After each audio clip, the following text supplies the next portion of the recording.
don't have to cut all that off. No. Oh Lord, I'm gonna buy you a bigger pot too. Well, when it cooks and it starts to shrink, it'll all fit in there. Oh. Yeah. So it's okay. It ain't hurting nothing yet. Look how pretty and green that is. It smells delicious. It smells what? Like you know, you put fresh chlorine in a pool.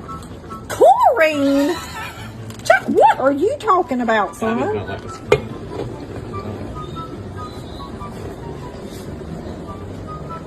Mama, this is the most. The most what, Josh? Them collards are gonna cook, I'm telling you. Dang. Okay. Look. See, in my head, that's what I see. When I think about collard greens, that's what I'm thinking about. This? Yeah, they're starting to look right. Yeah. I told you, didn't I? Okay. Ooh, it's making a mess. Are they supposed to be big pieces like that? Do they cook down like the collards or what? Well, this is our meat for tonight, Josh. And that like seasons the collards, you said? Yeah.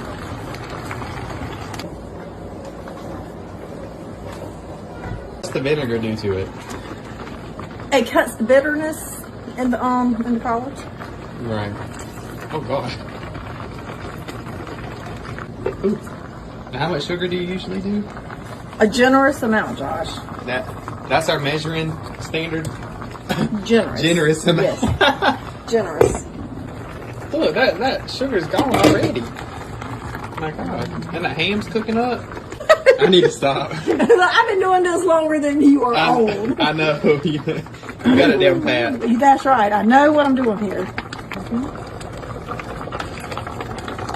Look, that's enough to fill a bowl right there.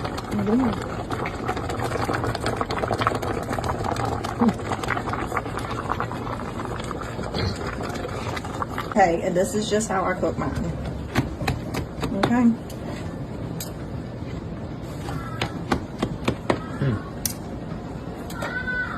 Yeah, let's get a taste test. Taste test. Oh God, that's a big one. Oh, you're spinning it like spaghetti.